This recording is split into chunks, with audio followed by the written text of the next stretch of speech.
Ladies and gentlemen, welcome to another edition of the Mafia Report live Monday through Friday at 10 a.m. EST. I got to tell you, folks, this game's important. I genuinely believe that it is. You might have heard me say a couple of weeks ago that I don't particularly believe that this game is really going to pay its dividends, or it's not going to matter much once it starts getting into November and December football. But at the end of the day, we want to be able to make sure that we have the tiebreakers with as many teams as humanly possible. Because what's the number one thing Buffalo needs to accomplish this year? I'll give you like 3 seconds. 1, 2. It's the 1 seed. Spoiler alert. We want the 1 seed.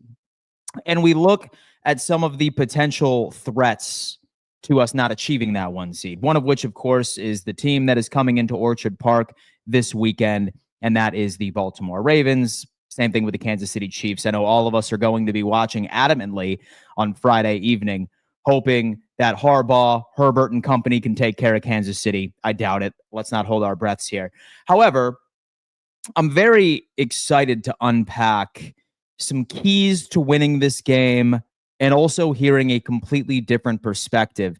I am having a Ravens content creator, Samuel Njoku, who is also the Ravens contributor at Roundtable Sports on the AFC North Roundtable, to come on and sort of do a bit of a collaboration show where we're going to understand what's happening with the Baltimore Ravens, what he thinks the Ravens are going to have to do to exploit the Buffalo Bills' potential weaknesses, and really just understanding the enemy.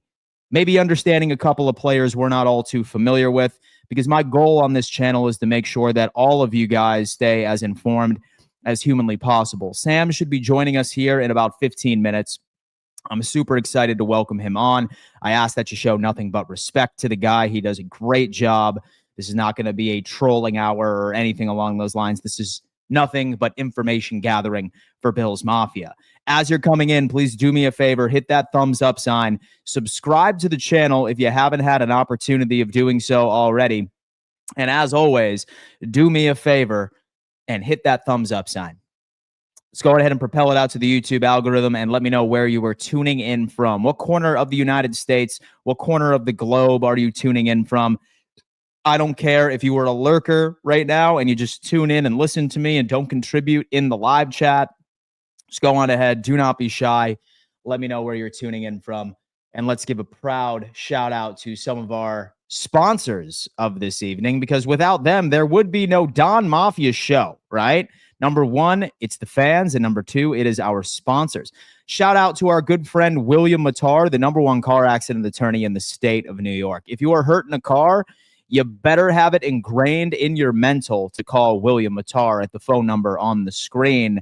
Have to have the right representation in case that unfortunate scenario ever does happen to you. William Mattar, best car accident attorney in the state of New York. No questions asked. Now, guys, I do also need to tell you about a pretty proud parlay that I have going on over on Sleeper. All right. As you're going to see, I have a specific key to the Buffalo Bills winning and beating the Baltimore Ravens.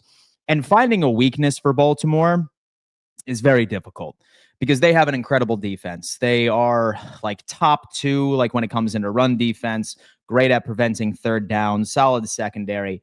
But there's one thing in particular that they do very, very well.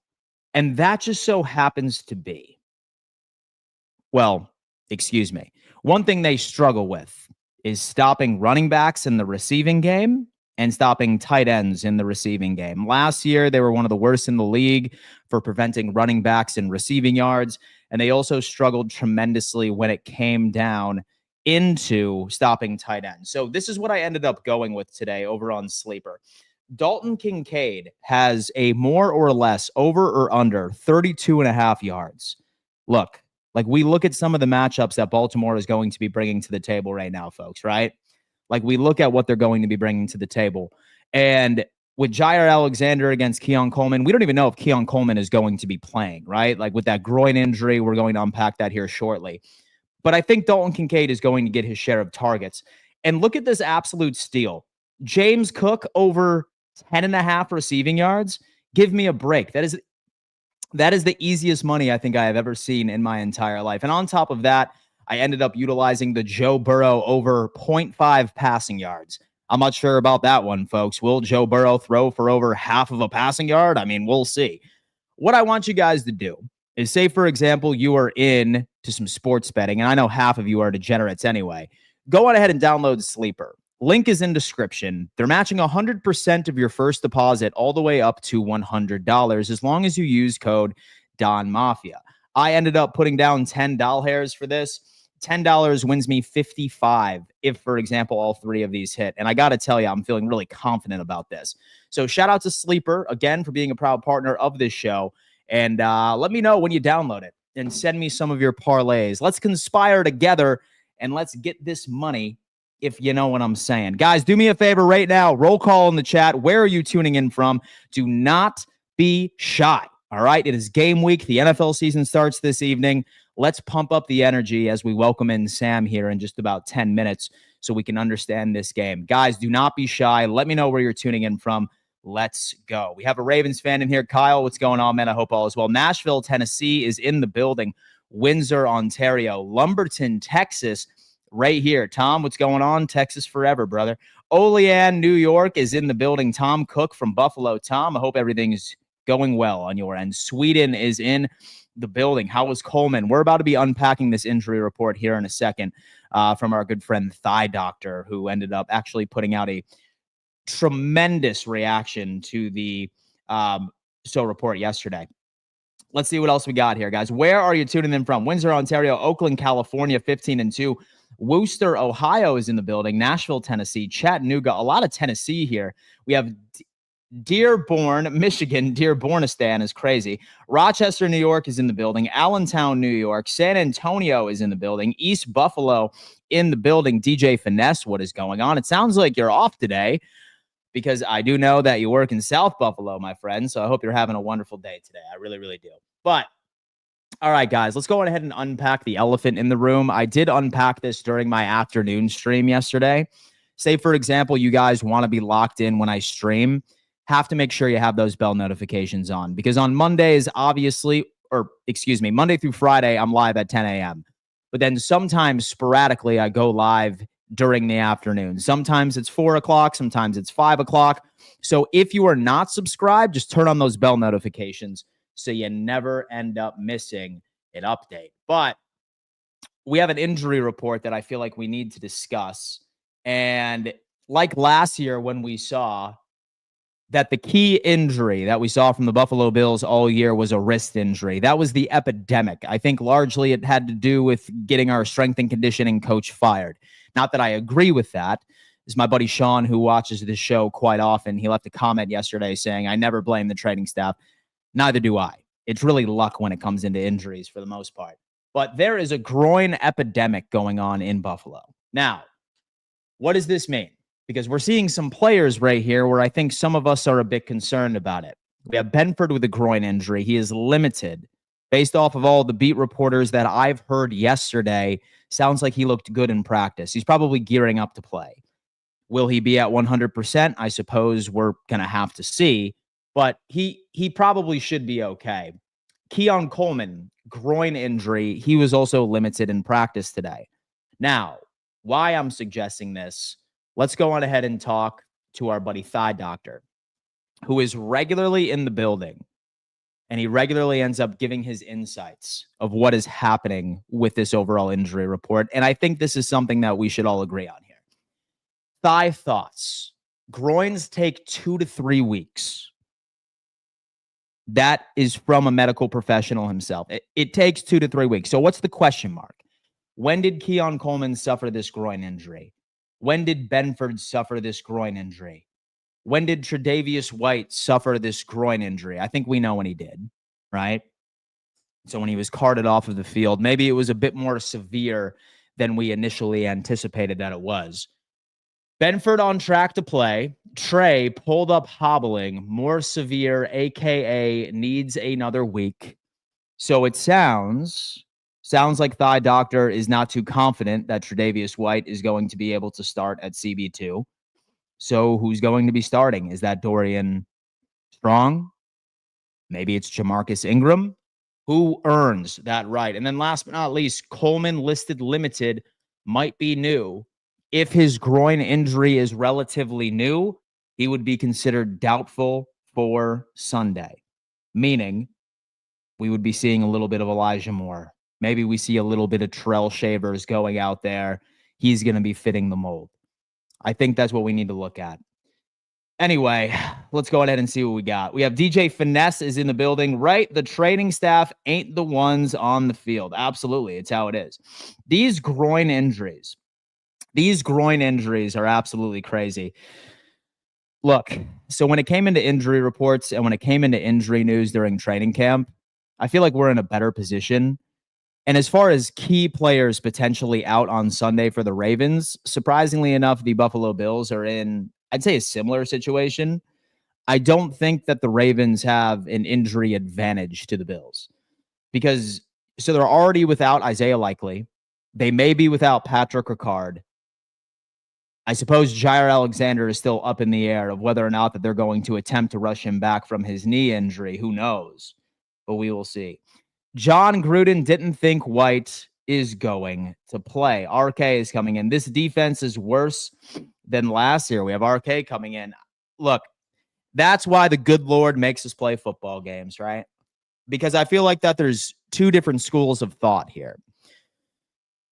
Number one, it's we ended up making so many moves on the defensive line that our secondary is going to be not much of a factor in general. A good defensive line, a good pass rush, that can really mask question marks on the secondary. That's always how it's been. So I hope all these gambles that we took this offseason by drafting 5 defensive players in the first 6 picks,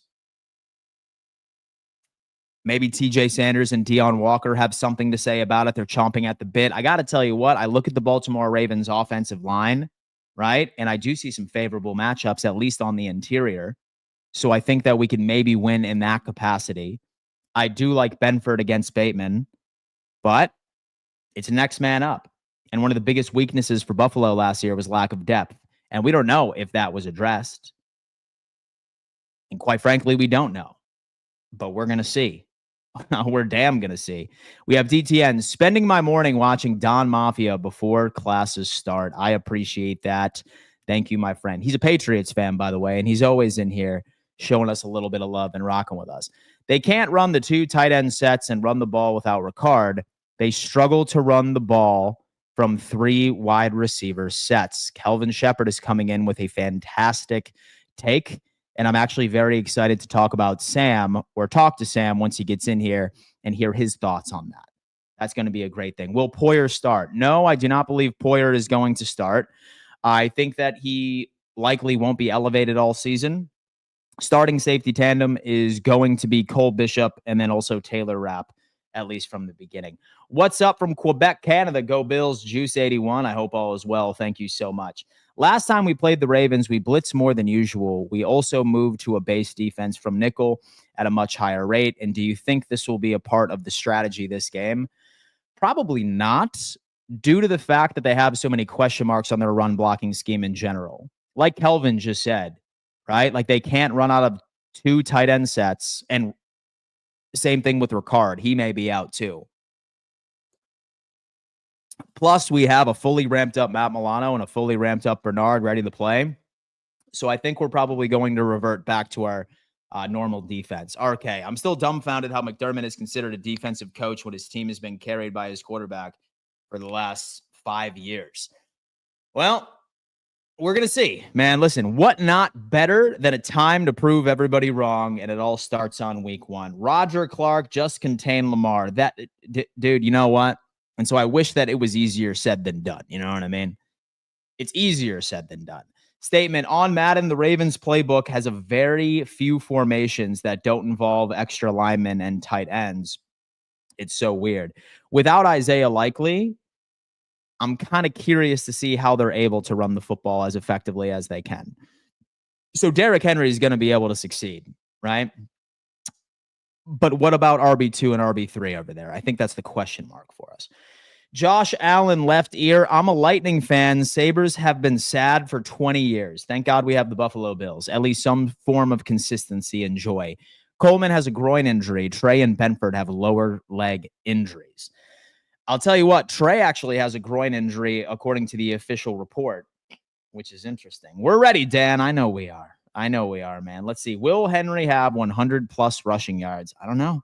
We're going to have to see. Lamar is injured. I didn't see that he was injured anywhere. Go Bills. We are going to win on Sunday. Are we going to win on Sunday? I'm going to save that for my preview stream, my preview and prediction stream tomorrow. I'm feeling pretty confident about this, but yeah, I don't know, man. I don't know. We have Jerry is in the building. Lakeland, Florida is in the building. Get ready for a week 1 loss. Supercalifragilisticexpialidocious is feeling pretty confident. I think we have some Ravens fans pulling on in. All of you are welcome in here to discuss. We have a Ravens representative joining us here momentarily. I cannot wait for you guys to hear what he has to say. Dan, and do you think our injuries will be an issue on defense? Stopping the run, since that's been our issue for the last few years. P.S. Richie mailed Dan his poster head already. I'm going to have to get Richie to mail that to me immediately. I saw him recently, and he forgot it. So hopefully we're going to be able to get that locked in. So the run defense for me really isn't that much of a concern. I think my biggest concern going into this game is coverage with Cole Bishop over the top, and then whoever is going to be CB2. Like, we need to strategically have our wide receiver and cornerback matchups absolutely locked up. Like, that's what we're going to have to do. But folks, as promised, all right, like, we can sit here and preview this game all that we want. Like, we're Bills fans. We're trying to manifest a win. But I feel like it's imperative and it's very important to always get an outside perspective. So I couldn't think of a better person to join me than my good friend Sam to preview this game together. Sam, good morning to you, man. Good morning. How's it going? Oh, man, you know what? So the anxiety is starting to creep up. And so I'm not sure about you, but normally during regular season matchups, especially week 1, I always like a cupcake opponent, right? I love a good cupcake opponent on week 1, especially with the team that doesn't particularly roll out starters in the preseason. So when I saw the Ravens, I'm like, damn, man, it's way too early in the season for my blood pressure to reach unhealthy levels. Fair. I'm not sure if you're feeling the same way. I mean, I'm used to it. Last year, the Ravens had to face the Chiefs, who knocked them out the playoffs the year before. So this is something that we're accustomed to over here in Baltimore. You got to put your best foot forward. The Ravens need to do a good enough job. I mean, for seeding purposes, I mean, last year, the Ravens beat the Bills, still ended up with the lower seed than the Bills. So I'm not as, and hyped up as maybe some other people are, but I do want to stand the playoff implications for this game because the Bills' schedule gives them a better chance to get the 1 seed than the Ravens, and I know the Ravens would really like that 1 seed. Yeah, man, most definitely. I've been telling people that, so regardless of this game, like once it's all said and done, we have the Jets, the Dolphins, the Saints, right? And just an absolute cakewalk. Like, there is literally not another game that concerns me until Kansas City comes to town. Mm-hmm. And we have a great record against Kansas City in the regular season. So it's hard for me to pinpoint a loss once this game is over with on week 1. So I definitely acknowledge that. But so I got to tell you what, dude, first off, I really appreciate you coming in. Everybody in the chat, please give Sam a warm welcome. We're going to learn a little bit about this Baltimore Ravens team. TD said Miami may go 15-2, which they have never done. Well, we all know how TD is, my friend, okay? That's crazy. Let him be a happy guy, all right? Because his happiness is certainly going to be short-lived. Sam, so I got to tell you, man, I feel like there's a lot of question marks like when it comes into your injury report. It's certainly not as significant as Buffalo, but we are seeing some pretty big names on this report. I think per Ian Rappaport, sounds like it's a snowball's chance in hell that likely will be out there with a fractured foot. Yeah. So more than likely he's not going to be out there. But the big question for me, Patrick Ricard, what have you heard? What is the sentiment? Is Harbaugh keeping it a bit closer to the chest? Say that it was up to you, or say that you had to give a giant guess. Will we be seeing the fullback out there on Sunday? I think we find out today. Today is the day. Thursday is the day. Pat Ricard, he knows this offense in and out. He doesn't really need to practice all that much to get prepped for this game. But if he doesn't practice on Thursday, there's no way, given the fact that he hasn't practiced much the last 2 weeks of the preseason, there's no way that he looks like he'll be motivated or, I guess, healthy enough to give it a go on Sunday night. So I would say today's the day that we find out if he's going to go. If you had to ask me right now, I'd say that he's likely not going to go. Okay. And then the Ravens are going to be short-staffed as far as two premier blockers and Isaiah Likely and Pat Ricard. Yeah. So I've been trying to talk to Bills fans about this, right? Because like when you hear about Derrick Henry and you hear about this rushing offense, which dominated the league last year, and Bills fans know better than anybody when Derrick Henry first play on scrimmage took it about 99 yards of the house. How important is Isaiah Likely and Patrick Ricard to the Ravens offense? And say that this does draw a concern. Is this telling you that Baltimore is going to have to go back to the drawing board and perhaps rely a little bit more on the passing side of things on Sunday? It's I can't overstate how important those two guys are. Isaiah Likely was not a blocking tight end when he first entered the league. In fact, it was one of his weak points last year. For whatever reason during the offseason, he got his act together. I don't know who the tight end coach was at the time, but he got him going, and he was a great tight end for the Ravens. The Ravens really love to overload one side of the field, especially the left side with the Ronnie Stanley side, and pull Daniel Falele over to that side and really give Derrick Henry lots and lots of running lanes to work with. That's their MO. And Pat Ricard's the guy that pretty much sets it off. He's the catalyst for that. So not having Pat Ricard as a blocking fullback is going to be detrimental. The Ravens do have a fullback in Lucas Scott that they really like. Of course, this will be his first game as a rookie. I wouldn't be surprised if he gets activated for this contest. But even with that, I think that the Ravens are going to be looking to maybe play a little more 11 personnel than usual. Also, Charlie Kohler, the third tight end, he's very underrated as well. He'll be a good blocking tight end. We'll see what happens, because even though I would say he's on par maybe or close to it with Isaiah Likely as far as being a blocking tight end, the Ravens haven't really used him all that much. Yeah. Sparingly as far as being a passing tight end. And that kind of plays a factor in how defenses play the Ravens in those running situations. So we'll see. It's a huge loss. Don't let it be understated. It's going to be big. What is like the main difference in like rushing production? So between 12-man and 11-man personnel based off of last year, is this like a significant drop off, or is it closer than what we're anticipating here? It's a drop off. What they do very well is just be the bigger football team. They use jumbo sets. Sometimes they have a 6 lineman and Ben Cleveland that comes in and be that pretty much tight end, but he's there for blocking purposes. The Ravens use their size more than anything to gain their role. That's why they have a Daniel Falele. Even though he's not the most athletic guard in the league, he is a big guy, and he's going to cause problems for some smaller guys. Like the Bills' defense is known to be one on the smaller side, so they use their big frames in that Week 4 game to really impose their will, and that's going to be something the Ravens are going to have to adjust to if, in fact, Pat Ricard is unable to go. Now, what about Jair Alexander, right? Because we knew that he just practiced yesterday for the first time since August 9th. I'm not sure the specifics of his knee injury, had an injury history last year. What are your thoughts on him? And even if he does play, is this like a pitch count sort of situation? Because for me, and so I'm not sure, I'm just trying to put myself in the shoes of a Ravens fan. I feel like Jair Alexander for me is a mid-season type playoff acquisition. Like you want him during those really important games so that your defense can really take that next level. What do you think is going to be the Jair Alexander situation on Sunday? Will he play? And are you comfortable with risking him so early in the season? Say that he's not ready. I think the Ravens are, and there hasn't been any official, he injured his knee during the preseason game or he injured his knee during practices. But I think it's one of those things where they have him on the pitch count. They're trying to manage the knee injury. They knew when they signed him that he had a nagging, lingering knee injury, and they need to be cautious in the way they had him out in practice and had him playing. So I think this has been pretty much the game plan for the Ravens throughout. I don't think he's going to be out there for all 60 snaps for the Ravens. Okay. I think it's going to be one of those things where they're going to limit the amount of time he's on the field throughout the season, up until the postseason.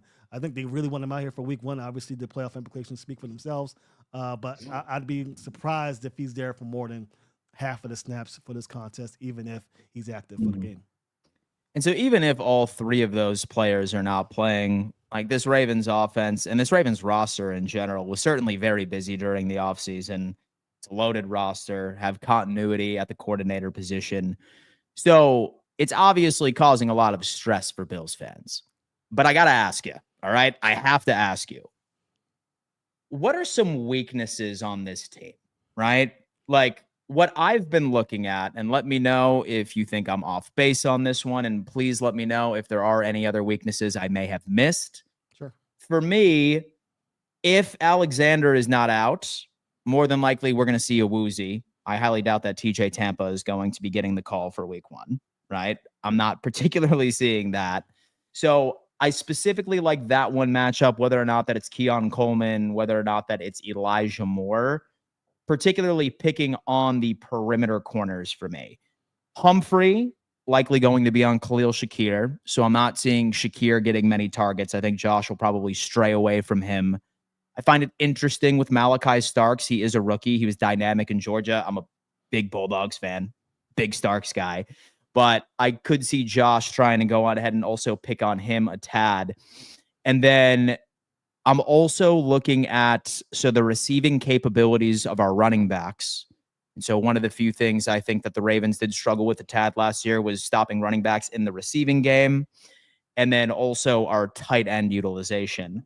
And perhaps even your interior offensive line. I love Linderbaum. He's a top 3 center in the league. I think there's some questions, like you mentioned earlier, a bit with athleticism when it comes into Filelli. And then same thing with Voorhees. So maybe our rookies can get some sort of interior pressure. To you, if you were a Bills fan or you were a part of the Bills coaching staff, what are some weaknesses that you would try to exploit on this Ravens team? I think you hit them all. I think if I was a defense coordinator, I'm attacking Falele early. I'm hitting him with stunts. Joey Bosa, I think use him, get him going in the interior of the offensive line, specifically the right side. I think Voorhees, I think a lot of Bills fans, if you don't know, you'll be surprised with how well he plays. He looked really good towards the end of the season. I think because of the way the offensive line was makeshifted, they had Patrick McCary, who's no longer with the team at left guard, but he's naturally a tackle. So you're going to see a lot beefier guys up front with Voorhees. I would attack Falele and see what he can do. You also mentioned the pass catching ability of your running backs. Trenton Simpson was the guy who actually lost his job in the middle of the season because he played so poorly.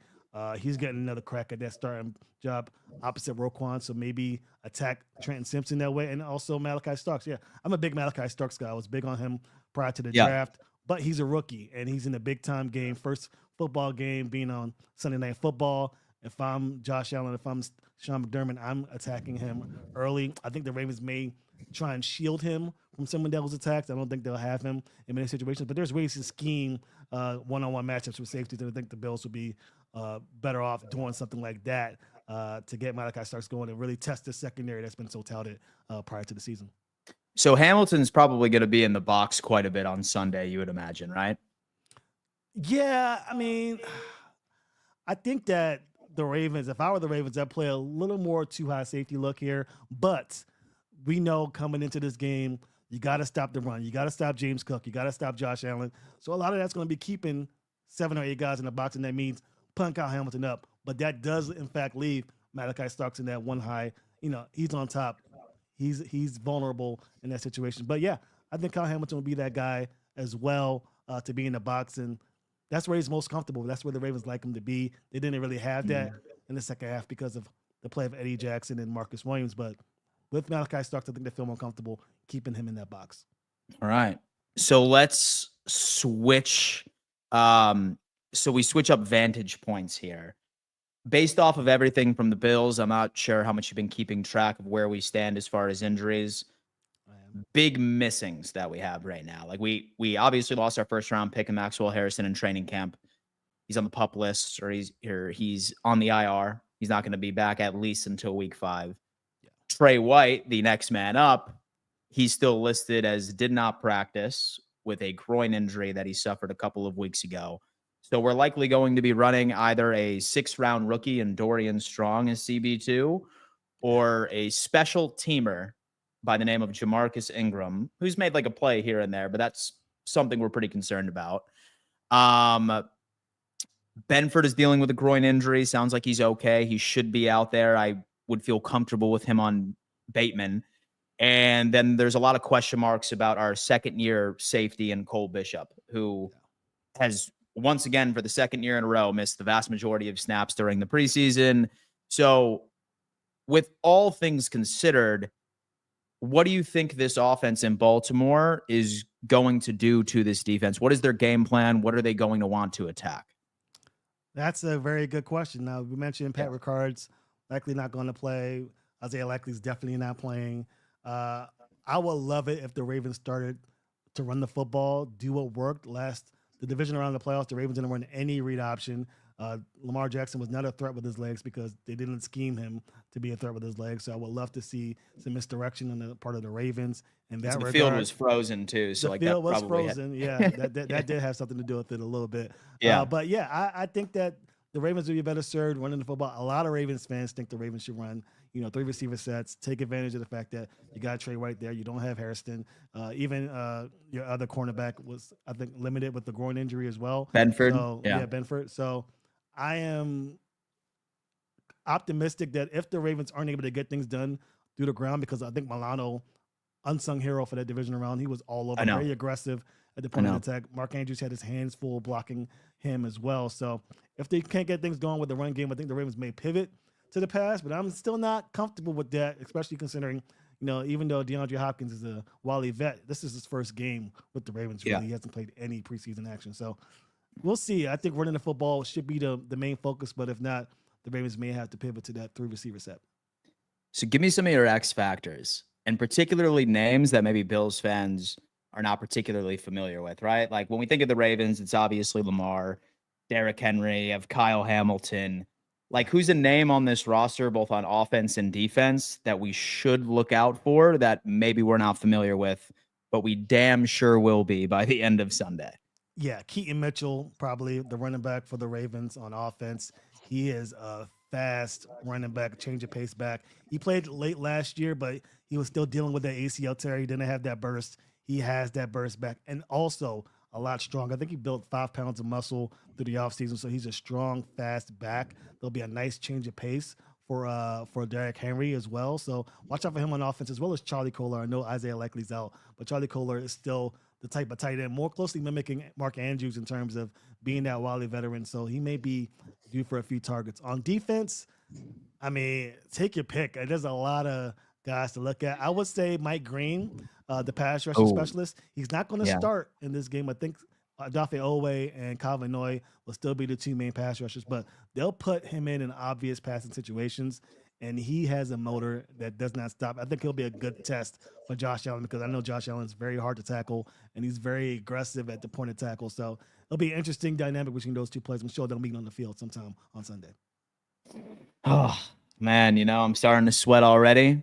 Into the season just starting this evening. Luckily, we have a couple of days, hopefully both of our injury reports and can make us feel a little bit better, and we can really get a true matchup with the Giants, if you will.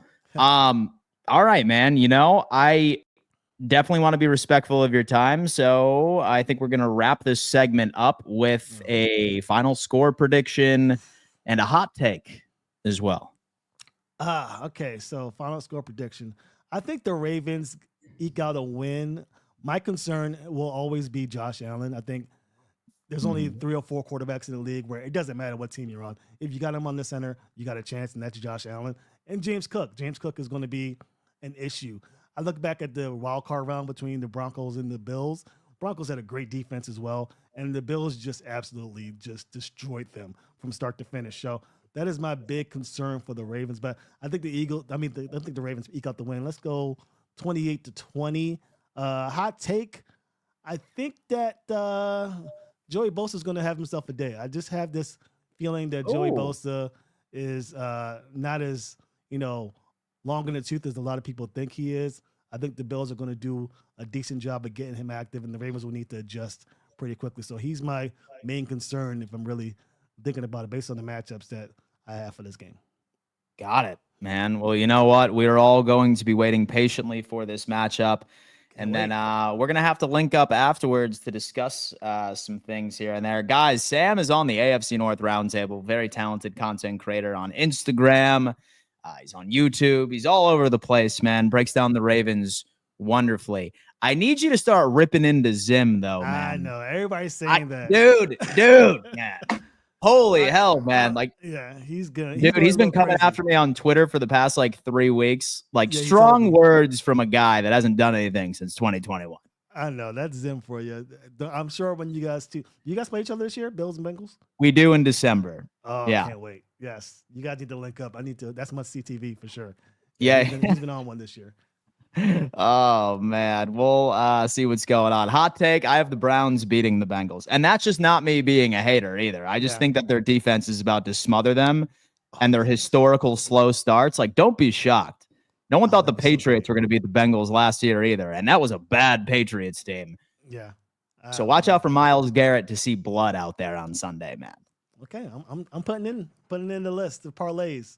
And come on, man. Let's give Chef Zay a win, man. Let's give Chef Zay a smile on that damn show.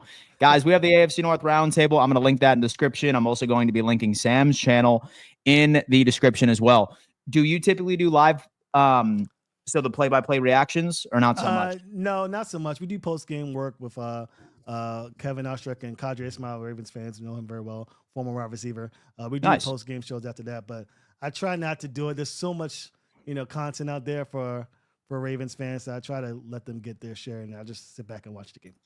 Yeah. All right, man. Well, perfect. We will be in contact, my friend. Best of luck to your team, but not too much. Yeah, because we need this damn win. But not too much. The Bills and Ravens are very parallel in their goals. So I know Ravens and Bills fans go at it, but we really are searching for the same thing. So much respect to you guys, and good luck on Sunday. For sure. Shout out Sam. I appreciate him. He does a great job over at the AFC North Roundtable every single Wednesday, exact same time as the AFC East Roundtable. And dude, you know what? That is such a solid segment this year by bringing in an opposing fan, understanding their thoughts on the game. Really learned a lot as well based off of how important it is with Patrick Ricard. And same thing with Isaiah Likely when it comes into that run game, right? Who were to know that is such an imperative piece and the significant difference between EPA on the ground when Likely and Ricard are not out there.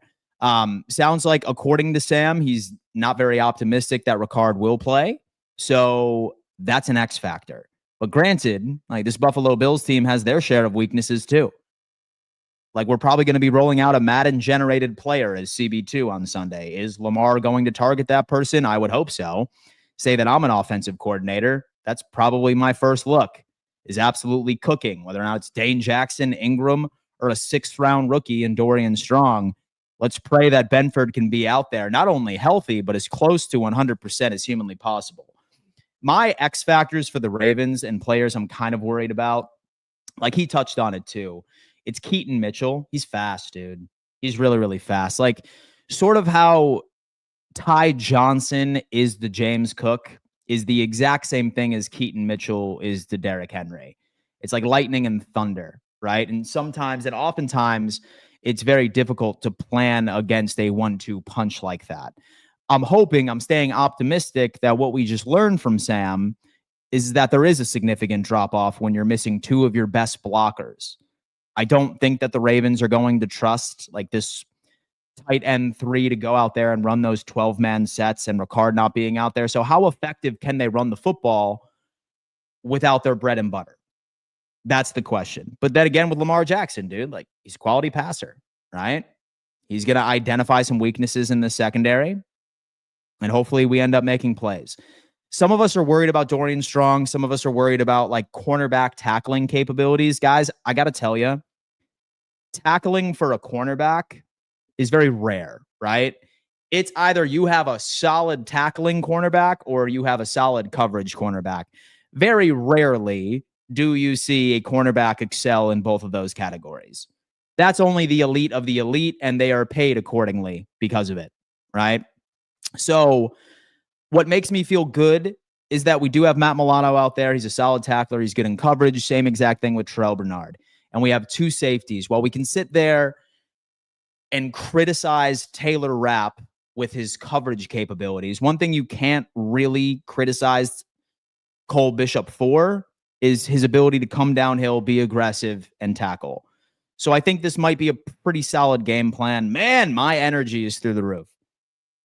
Oh, I am feeling it. We have Chris Johnson also had 358 rushing attempts when he ran 2K yards. The year after was the only other year he had more than 300 attempts. Benford was limited with a leg injury too. He has a groin injury, but based off of all the reports that I have heard, he looked fine in practice tomorrow. So he is trending to play.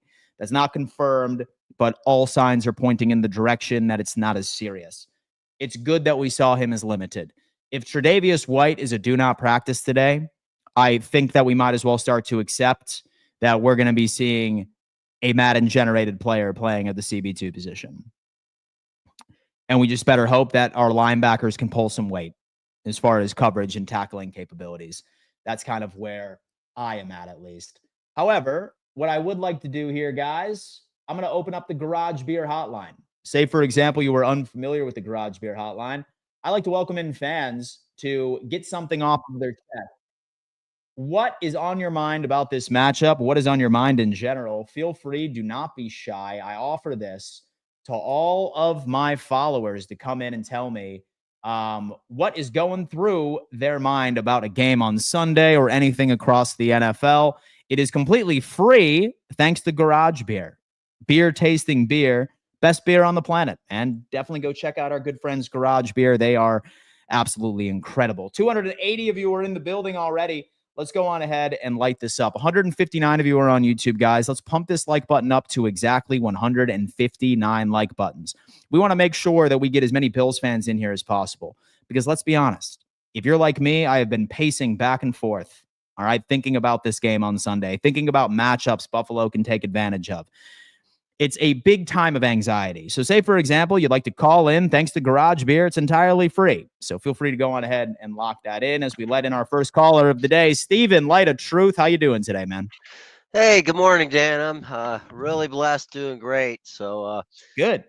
I had a couple things I wanted to bring up to you. So first of all, I heard about this yesterday through another podcast, and I wanted you to comment on this, and then I got a Okay. couple other things I want to cover. But first of all, I heard Brandon Beane restructured Deion Dawkins' contract to free Yep. up about $4 million in the cap. Yeah. So what do you know about that? Yeah. So for me, and the rabid fan in me is thinking that we're going to go out and sign a free agent, right? But the Right. realistic fan in me is it's nothing but a cap move. And it's more so us just getting ready that, say, for example, that we need to make a trade if we suffer an injury at any point, we'll have a little bit of wiggle room. Funny enough, we do have an open roster spot right now. Like we're sitting at 52. We're not even at 53. I'm not entirely sure that that's going to be filled. Maybe we elevate somebody from the practice squad right on Sunday. A very popular name is Dane Jackson so that he can start as CB2. But I'm treading toward the fact it's likely just cap management and preparing for the future. Okay, so here's the thing. So a couple days ago, uh, Jeremy White, Joe Marino, and Jerry Ostrowski have what they call the Bill Squad Yeah. podcast. They do every Tuesday and Thursday, and they do a great job. So they were discussing these issues. Now, first of all, they were talking about the NFL players and their voting of the top 100, and I'm fully in agreement with these three guys, and I'm sure you will as well. Mhm. They voted Josh as number 3. They voted Saquon as number 1 and Mhm. Lamar as number 2. Now, they did Yeah. point out you're always going to get Lamar and Josh together. Always. They're either going to be, Josh is 1, Lamar's 2, or vice versa. But what they were saying was they couldn't believe they put Saquon at number 1. It should have been Josh Allen. Yeah. Absolutely. In a previous call I made you a few weeks ago, I went through the list of how Yeah. Josh in his first 7 years has rewritten the record books. I mean, he's been the most outstanding player in the NFL, bar Yeah. none. Yeah. So with that in mind now, okay, so, we've got Josh Allen, number 17, and, again, what can you not say about him? He's tops, okay? Yeah. But here's the thing. I think with this game coming up, and I'm getting to this from, what I just mentioned about Deion Dawkins. He's definitely one of the top offensive linemen in the league. Absolutely. So, and he's, I would say, like Joe Marino said on his Locked On Bills podcast last night, he's probably the number 2 player on the Bills because of the fact that he does such a great job protecting Josh. He You does. look at last year, I think Josh was the least sacked quarterback in the league. He did an outstanding job, but he can't do that without the line we've got on the offense. So here's the thing. I think this game coming up with the Ravens, and I do have some concerns because, my Yeah. main concern with Buffalo is the secondary because Lamar is really good at hitting his receivers. Now, they're saying Yep. likely, and kind of pun intended, but may likely be out.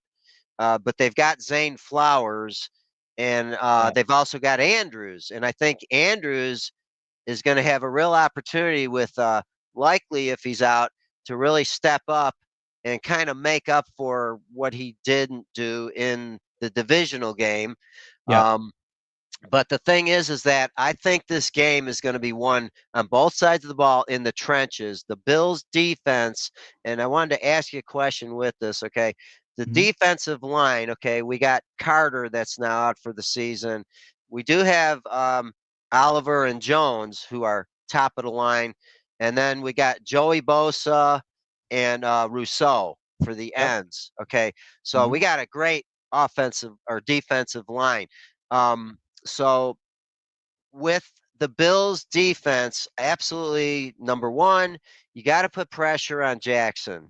You got Yep. to do that because he's also got a ton of mobility. He can escape when he's flushed out of the pocket and he can run.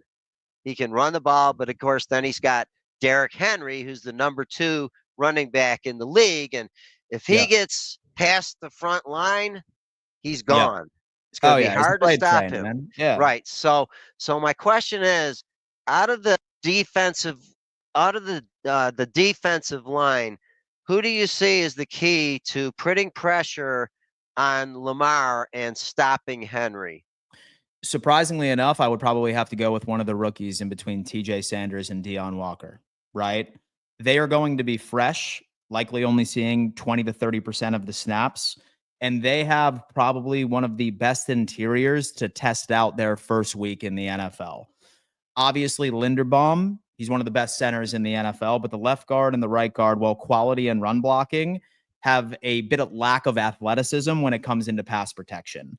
So I'm really looking for Sanders and Deion Walker to make the most of their limited opportunities with fresh legs and be able to take advantage of that matchup. As far as like the run game for the Ravens, again, it's still Derrick Henry, it's still Keaton Mitchell, right? But the fact that they're likely going to have to run out of 11-man personnel with no 2 tight end sets and potentially no Patrick Ricard, I'm not entirely convinced that they're going to be going out there and like really making the run game a part of their identity. I think that they're going to have to shift their identity slightly.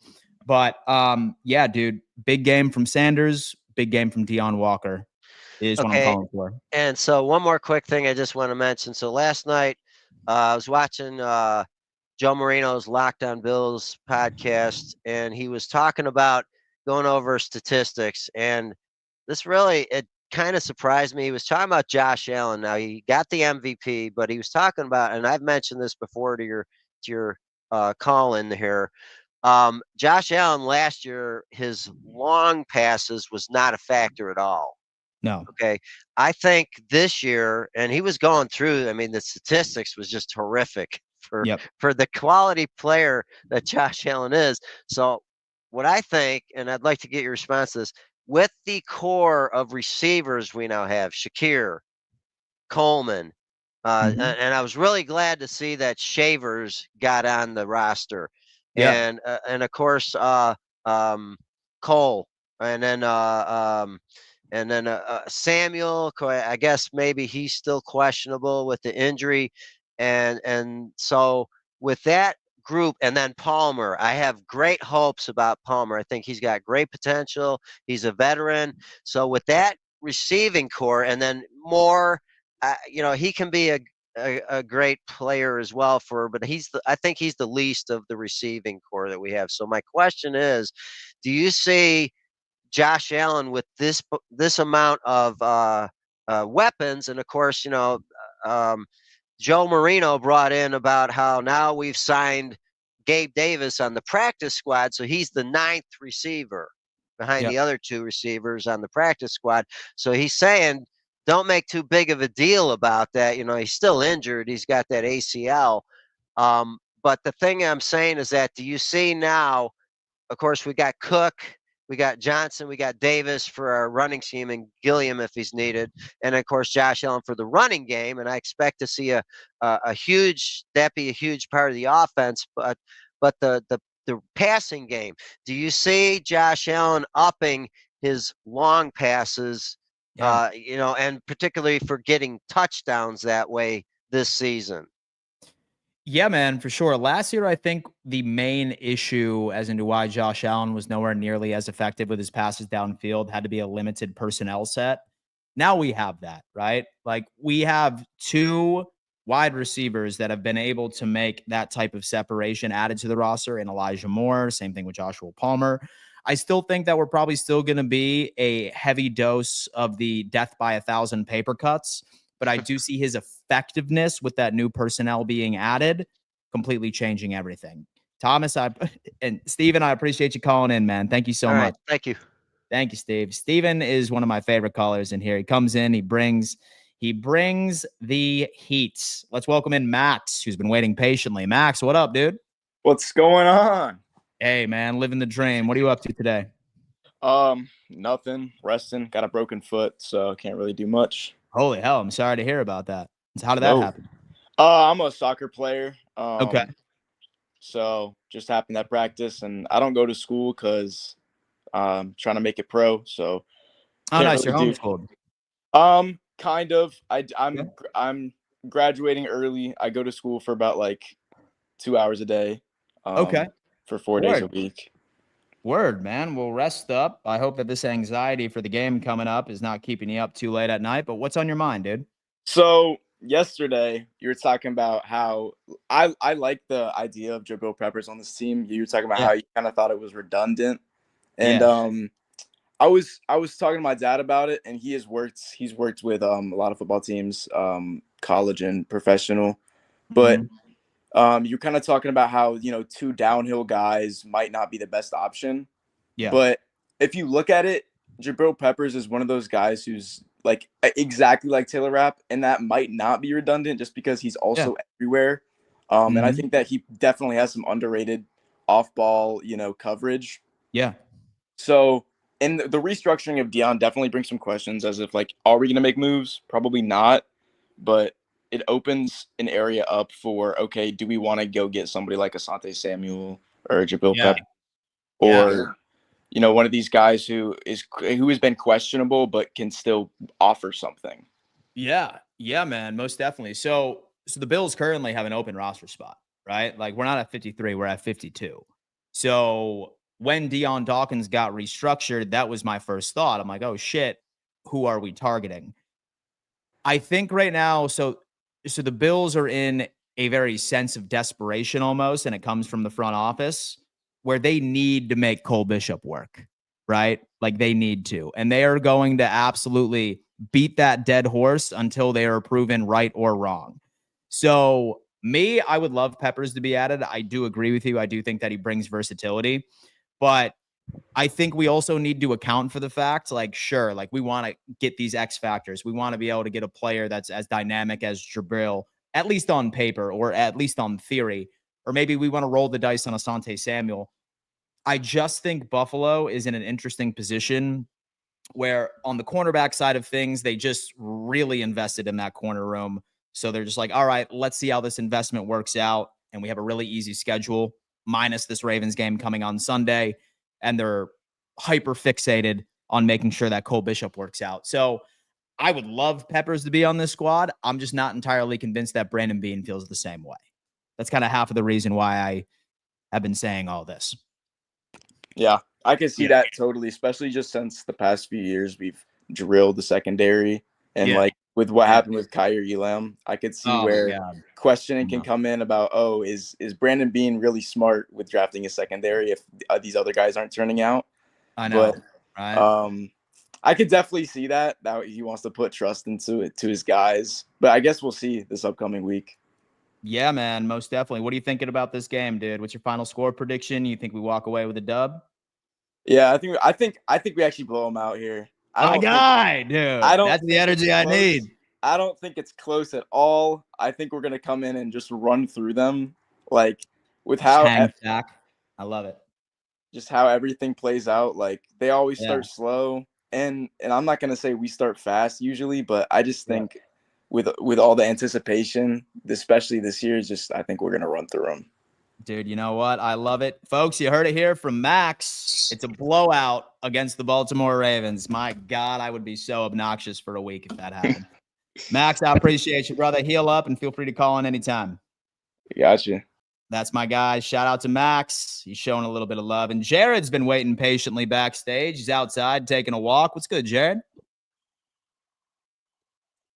Hey, Jared, what's up, man?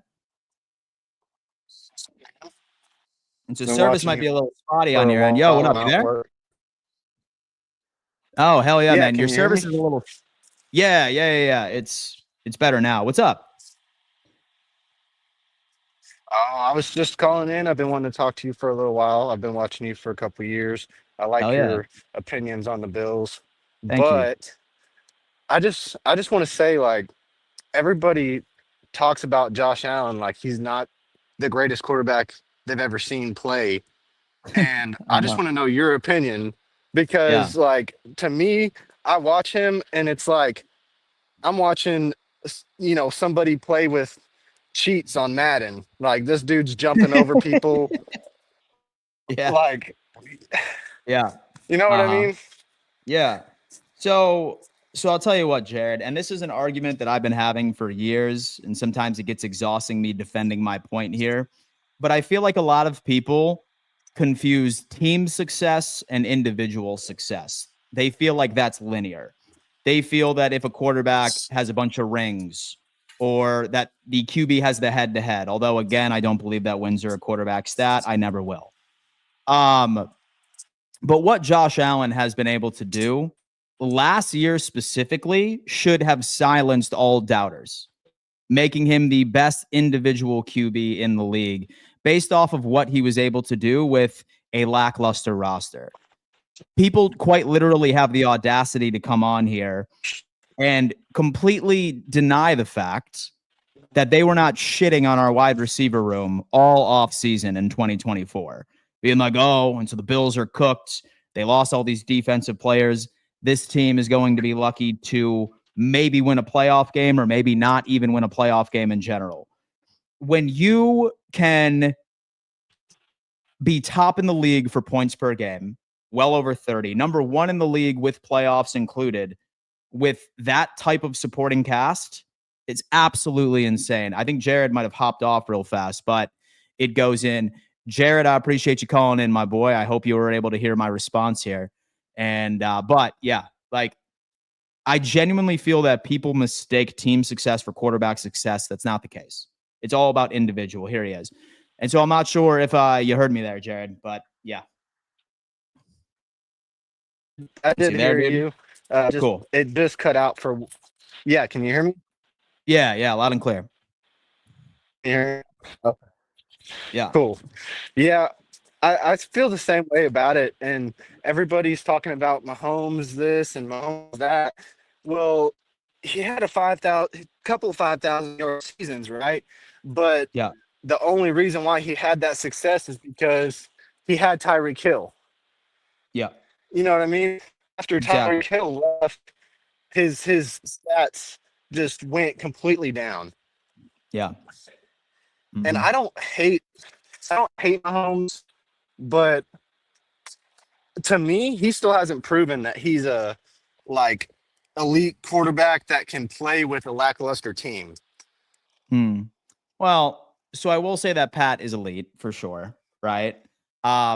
Say that I were to choose a QB to run the Buffalo Bills, I'd choose Josh Allen, right? And I'm convinced that Josh Allen would also have won a Super Bowl with Andy Reid as his play caller. I'm also convinced that that would be the case by itself. But really, I think if people are not convinced, if you ever hear anybody say that Josh Allen is not a top 3 quarterback, then that is just pure hate. They don't believe it, or they're trying to stand out on the internet and be different. It's clear as day. But unfortunately, and while I do not agree with this, if we ever truly want to convince the masses, and I'm not even entirely sure that we will, because people didn't even admit that Tom Brady was the greatest of all time until he ended up winning a Super Bowl with the Tampa Bay Buccaneers. Because what was that narrative around him all the time? Oh, he's carried by Belichick. He's carried by great defenses. He's carried by this defensive mastermind. And then he gets traded, or he signs with the Tampa Bay Buccaneers and wins one immediately that one year.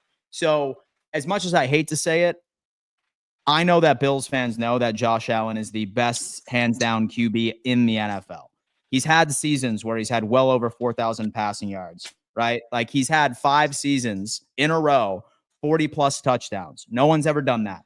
No one has ever done that except for Josh Allen. It's not going to be proven to the masses until he leads this team to a Super Bowl. As pissed off as that makes me, that's what's going to allow people to accept that fact.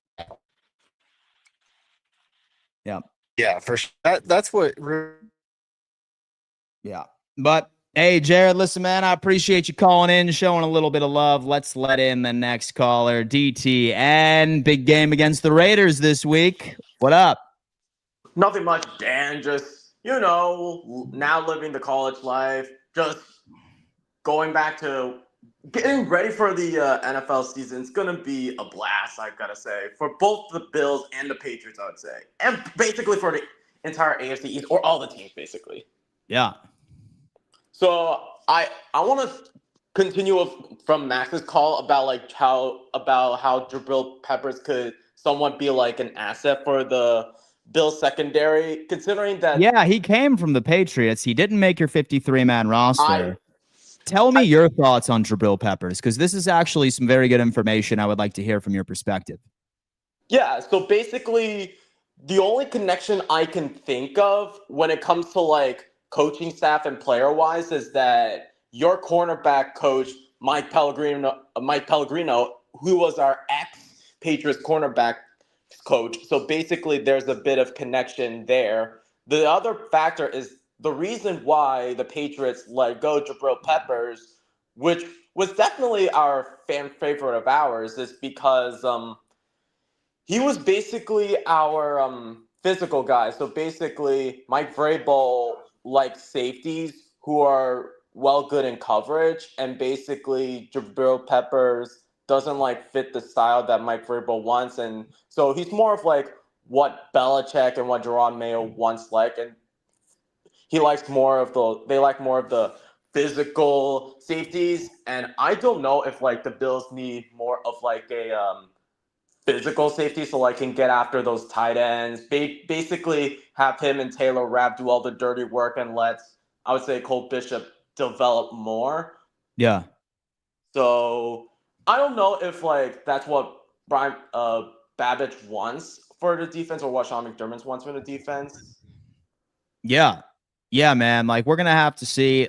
Again, I think that the Bills are obsessed with making Cole Bishop work, and they should, because they spent a 2nd-round pick.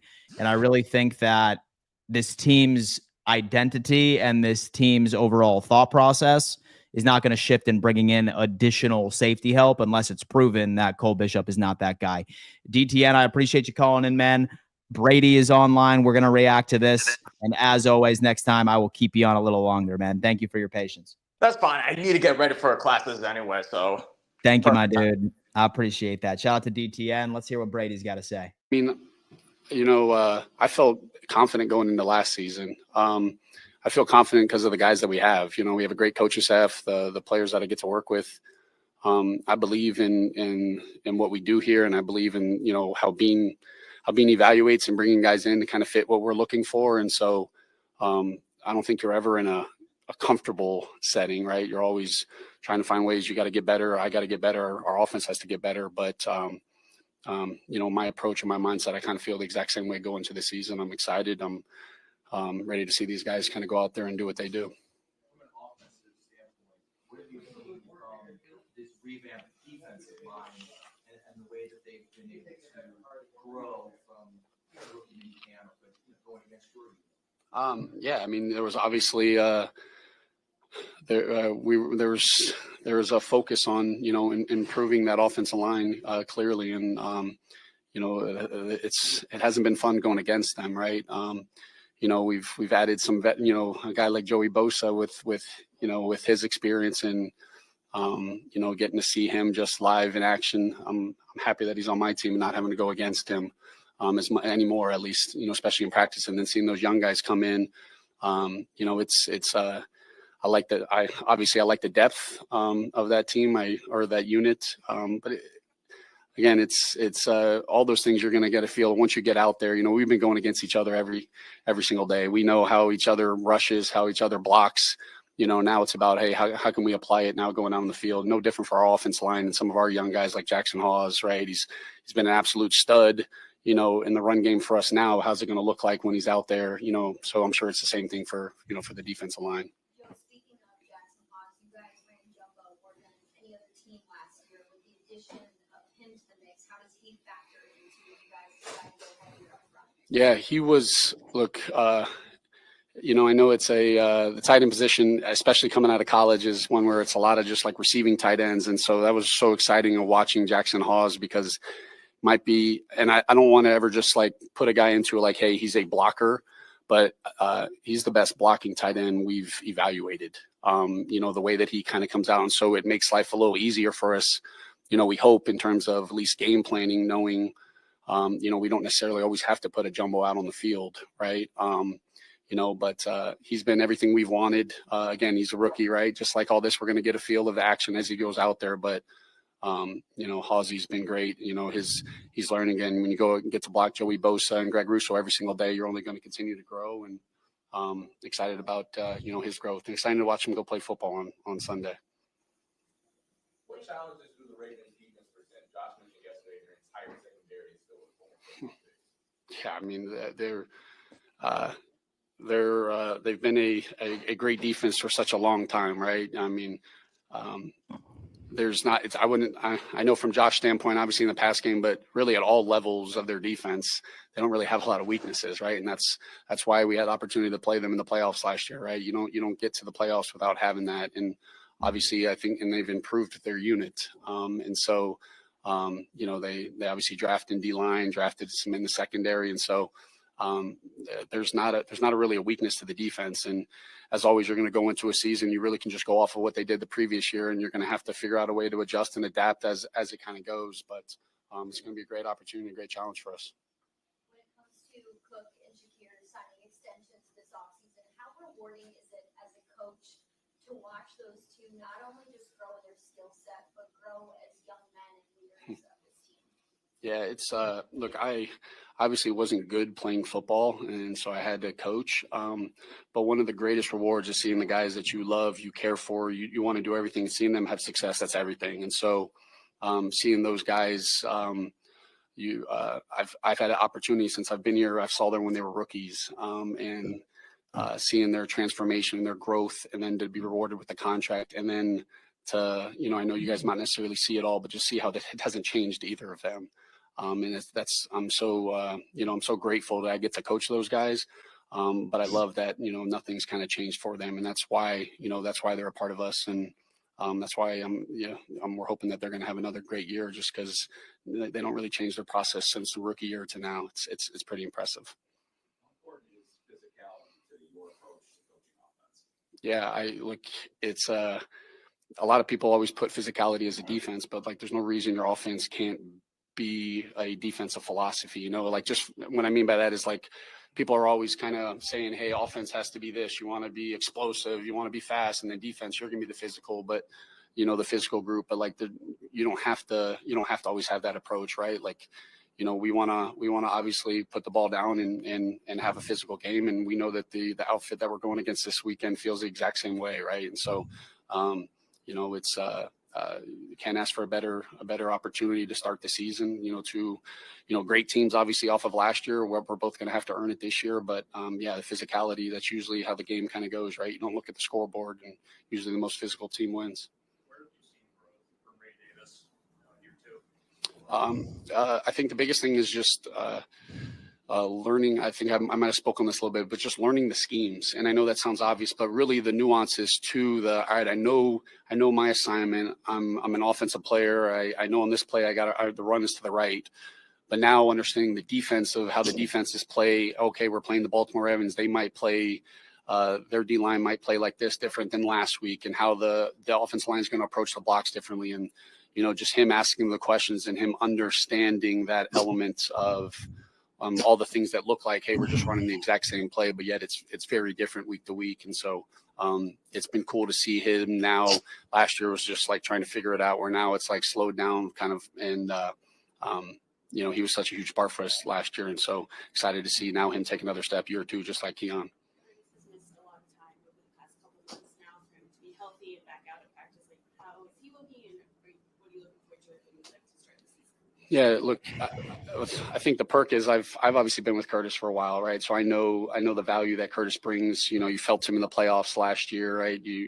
I didn't do a good enough job early in the season last year, getting him integrated into the offense. And so I got to make sure I do a better job this year. You feel his speed when he's out there. He makes plays, and the ball in his hands, good things happen. And so he's a guy that obviously unfortunate for the injuries that he had and how long he was out there. But when he's on the field, good things happen. And similar to, John's question earlier, is like, we know him. Josh has chemistry with him, understands him. So it's a seamless transition. Hey, you come back in. It's like, hey, I know how this guy kind of runs the routes. And so I don't expect there to be a hiccup from that. You've been in these positions before, but how would you describe your emotions right now as you get ready for a season? I'm sure it's probably a lot of different things. Yeah. Usually I'm speaking to you guys on Mondays, right? So it's right after a game, and you're just trying to figure it all out going into now it's like, hey, wrap up the last game and kind of move on to the next one. This one's a little different, right? Because you're in the middle of the game planning process, and you have so much tape on a previous opponent that their last game was on them. So you can the hardest thing right now is trying to make sure you don't do too much, right? And so balancing the emotion of trusting your guys and allowing them to do what they can do. But my brain never stops throughout the week until kind of Saturday we go home. Then I kind of take a reset, and then I always walk into a game confident, and not because of the game plan, but just because of the guys we got. It's I should feel that way, but in the middle of the week, man, it's you never feel like you're going to get it all in, and you're trying to figure out how you're finish third down today. We'll start red zone tonight, and trying to figure out how to score some touchdowns. So it's kind of like this all week. I'm not the best personality during the week, but we'll find a way. We'll be ready to go on Sunday night. On game days, as a play caller, week one, the excitement, the energy, how do you kind of manage all that and get yourself kind of locked into that flow state on Sunday?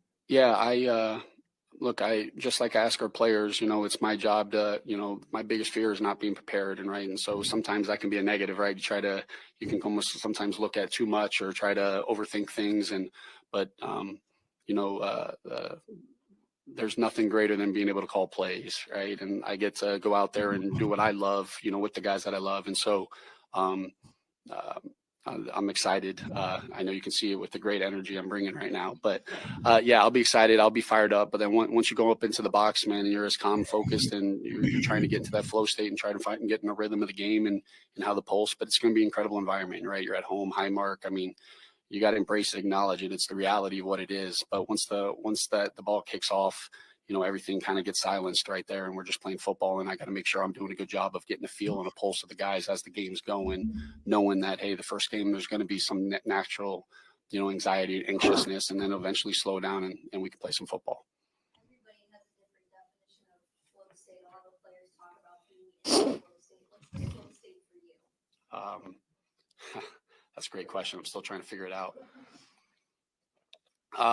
The flow state for me is when I feel like I'm the plays I'm calling, Josh is making them work. That's usually where it's at. No, I don't think you're ever in a flow in a game.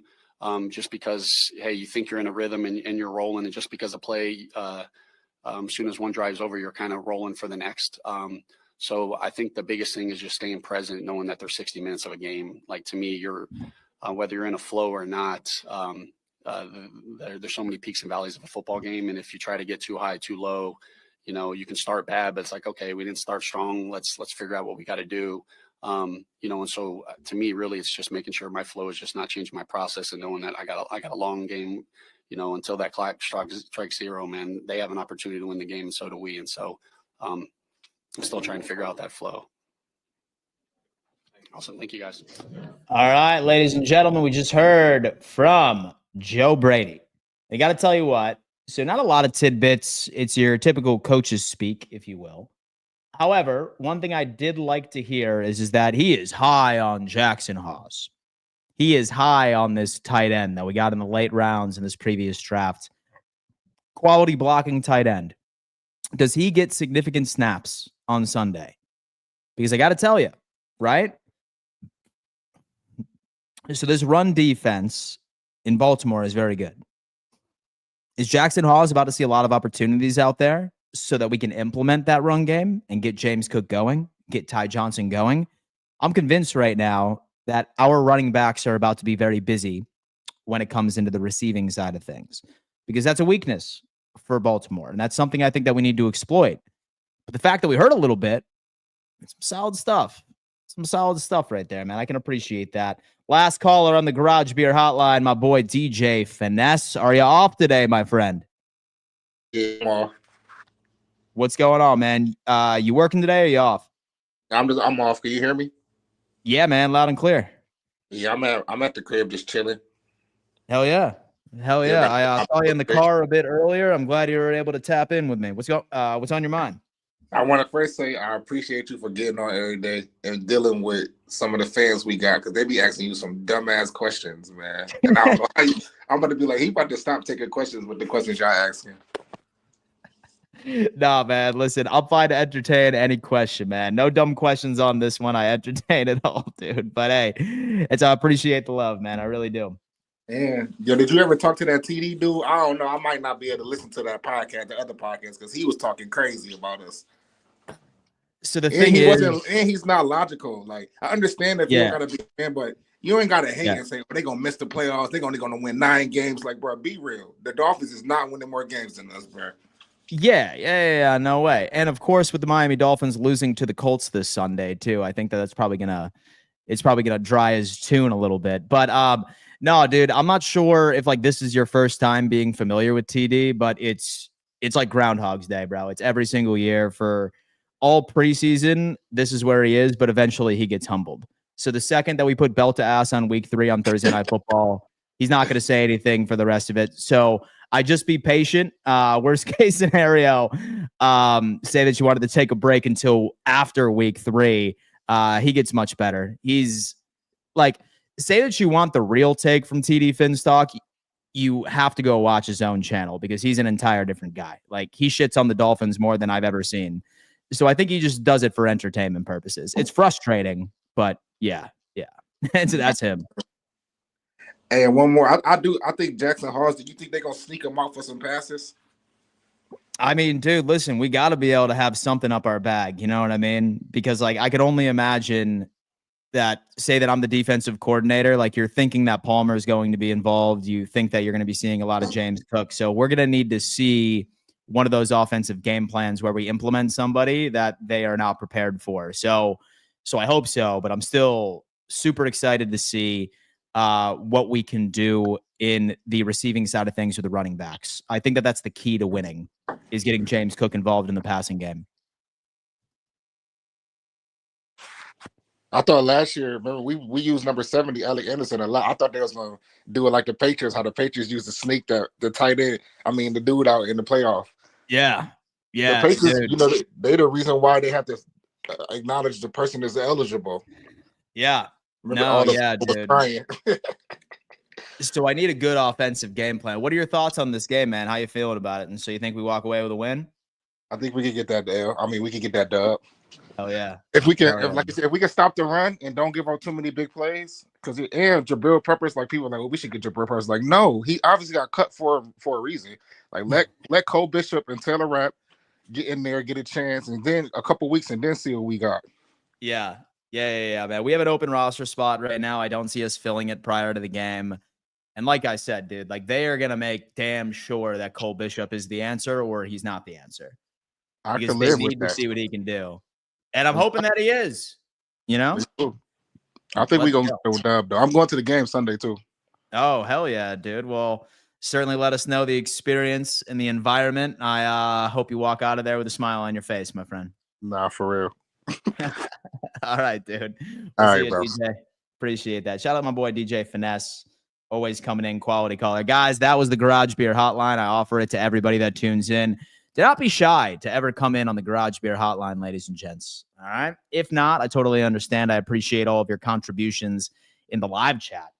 But yeah, guys, look, that's going to have to do it. I do got to tell you something. We are having an episode of the Bills Roundtable this evening. It's myself, Z-Bot, Bills Bunker, and Kevin Masari, who regularly meet Mondays and Thursdays to unpack everything Buffalo Bills related. This is going to be our preview for the Ravens game, all right? Not only my insights, it's going to be all three of these rabid Buffalo Bills fans' insights as well. If you haven't already, I ask you to go subscribe to that channel and turn on bell notifications. We're going to be live at 5 p.m. EST. I hope to see each and every single one of you there because it's game week, baby. It is game week. And a solid little pregame right before the Dallas Cowboys and Philadelphia Eagles matchup this evening on Thursday. Love each and every single one of you. Thank you so much for tuning in. Shout out to William Mattar. If you're ever hurt in a car, please call William Mattar. Download Sleeper, best player prop program on the market today. And if you're drinking beer this weekend or drinking beer tonight, better be damn Garage Beer. We'll see y'all next time. Peace.